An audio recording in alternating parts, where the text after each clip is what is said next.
Senhor esteja convosco. Ele está no meio de nós. Proclamação do Evangelho de Jesus Cristo, segundo Lucas. Glória a vós, Senhor. Naquele tempo, Jesus entrou num povoado e certa mulher de nome Marta recebeu em sua casa. Sua irmã, chamada Maria, sentou-se aos pés do Senhor e escutava a sua palavra. Marta, porém, estava ocupada com muitos afazeres. Ela aproximou-se e disse: Senhor, não te importas que a minha irmã me deixe sozinha com todo o serviço? Manda que ela me venha ajudar. O Senhor, porém, lhe respondeu: Marta, Marta, tu te preocupas e andas agitada por muitas coisas. Porém, uma só coisa é necessária. Maria escolheu a melhor parte, e esta não lhe será tirada. Palavra da salvação. Glória a vós, Senhor.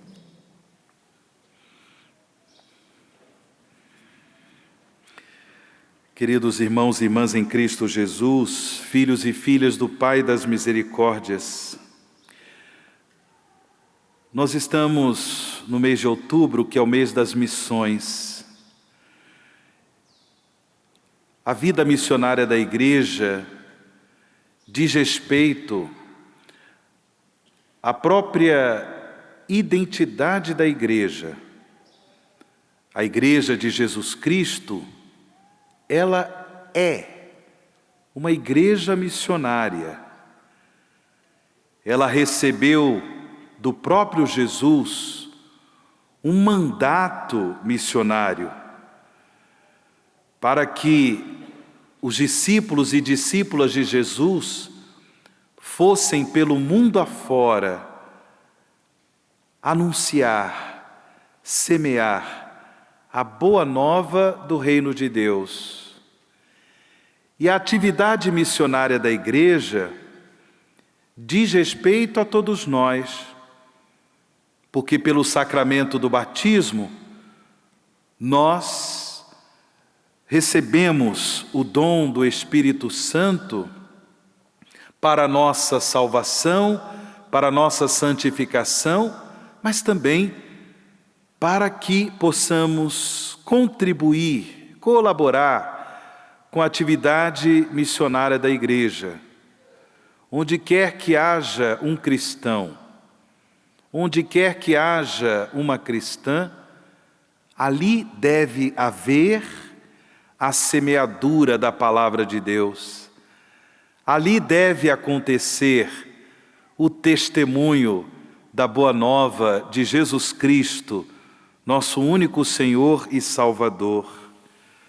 Por isso, neste mês das missões, a Igreja, ela coloca em evidência a sua identidade missionária, para que todos nós, de alguma forma, nos sintamos motivados a contribuir com a ação missionária, com a ação evangelizadora da Igreja.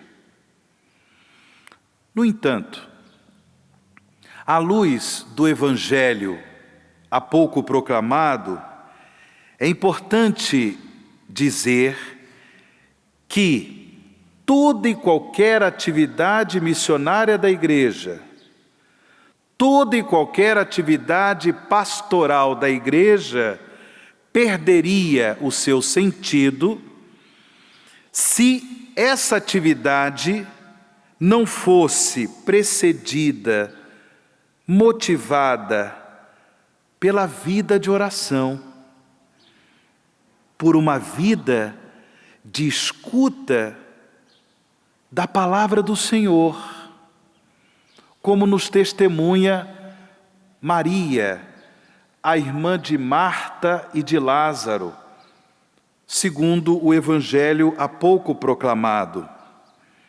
Sim, irmãos e irmãs, A atividade missionária da igreja diz respeito à identidade da Igreja de Jesus Cristo. Não pode faltar evangelizadores, evangelizadoras, homens e mulheres comprometidos com o anúncio da boa nova de Jesus Cristo. Mas é preciso ter presente, como disse Jesus no Evangelho, que Maria, a irmã de Marta e Lázaro, escolheu a melhor parte. Quando Jesus foi visitar essas irmãs, quando Jesus entrou na casa dessas irmãs, Marta, obviamente, se ocupou com a lida da casa, a arrumação da casa, provavelmente preparar uma boa refeição para Jesus e assim por diante. Porém, Maria assumiu a atitude de se colocar aos pés do Senhor para ouvir a palavra de Deus, numa experiência de intimidade com o nosso Senhor. Sem dúvida, Marta precisava de ajuda com a lida do lar, com a lida da casa, mas Maria sabia muito bem quem é que estava ali em seu lar, em sua casa, e por isso se colocou aos pés de Jesus para ouvi-lo. Aqui não é uma questão de ficar contrapondo ação e contemplação, contrapor ação e oração, mas é ter presente que toda a ação missionária da igreja deve ser iluminada, preparada, fundamentada, motivada pela vida de oração da igreja. Independentemente da atividade missionária, independentemente da atividade evangelizadora da igreja, irmãos e irmãs, porque somos discípulos e discípulas de Jesus, precisamos também aprender esta importante lição de saber priorizar na nossa vida a vida espiritual, a escuta da palavra de Deus, a oração, sem deixar de lado os nossos compromissos familiares, profissionais, os nossos compromissos sociais, comunitários. Mas é preciso priorizar a oração. E eu preciso dizer uma coisa para vocês: oração é dom que precisa ser pedido a nosso Senhor, mas também, a partir do dom, oração é hábito. E se nós cairmos nessa vida frenética, corrida, própria da nossa cultura, da nossa sociedade, se nós cairmos nessa correria, sem criar o hábito da oração, nós vamos nos perder, porque para fazer, nós sempre teremos muita coisa para fazer. Nós sempre teremos muita coisa para fazer. Não há desculpa para você dizer, não tenho tempo para rezar. Você não tem talvez o dom e talvez você não tenha o hábito da oração. Porque para rezar você tem que sentar, você tem que se ajoelhar, você tem que buscar no seu dia a dia momentos para isso. Do contrário, se você não cria o hábito, você é esmagado, você é engolida pelos afazeres. Todos nós temos. Todos nós temos. Mas e a oração? Que lugar ocupa a oração na sua vida? Que lugar ocupa a oração no seu dia a dia? Você não precisa parar 1 hora, 2 horas de oração. Depende da disponibilidade do seu tempo. Mas se você cria o hábito, pelo menos você vai costurando o seu dia a dia, você vai costurando os seus afazeres com a oração. Com a oração. E assim vai conquistando da graça de Deus o hábito de rezar.